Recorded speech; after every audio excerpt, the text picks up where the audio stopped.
ഓം പരമഗുരുഭ്യോ നമ. അമൃതവർഷം 50, അതായത് അമ്മയുടെ 50-ാം തിരുനാൾ. അന്നമ്മ ലോകത്തിന് നൽകിയ സന്ദേശങ്ങളിൽ ഒന്ന് ഇതായിരുന്നു. അമ്മ അരുളി: മക്കളെ, അമ്മയുടെ പാദാഭിഷേകത്തെക്കാൾ അമ്മയ്ക്ക് സന്തോഷം മക്കളുടെ മനസ്സിലെ അഴുക്കുകൾ നിങ്ങൾ നീക്കം ചെയ്യുമ്പോഴാണ്. പുറത്തുള്ള അതിസൂക്ഷ്മമായ പൊടികൾ പോലും നീക്കം ചെയ്യാനുള്ള യന്ത്രങ്ങൾ ഇന്ന് മനുഷ്യൻ ഉണ്ടാക്കിയിരിക്കുന്നു.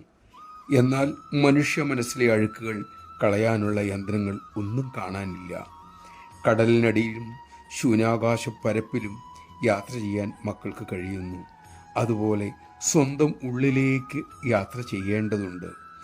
ഇതിനൊക്കെ തടസ്സം ഞാനെന്ന ഭാവവും അഹങ്കാരവുമാണ്. അതിനെ എൻ്റെ മക്കൾ മറികടക്കണം. നമഃശിവായ.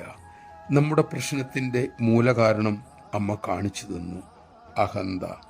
അത് കളയാനുള്ള വഴിയും അമ്മ തന്നെ അരുളിയിട്ടുണ്ട്: ജപം, സേവ. ലോകത്തിലെ വൻയുദ്ധങ്ങൾക്കും കാരണം ഈ അഹന്ത തന്നെ. നമുക്ക് നമ്മുടെ അഹന്തയെ ആ തൃപ്പാദങ്ങളിൽ സമർപ്പിക്കാൻ സാധിക്കട്ടെ. അതിനുള്ള കഴിവിനും വേഗത്തിനുമായി അമ്മയോട് തന്നെ നമുക്ക് പ്രാർത്ഥിക്കാം.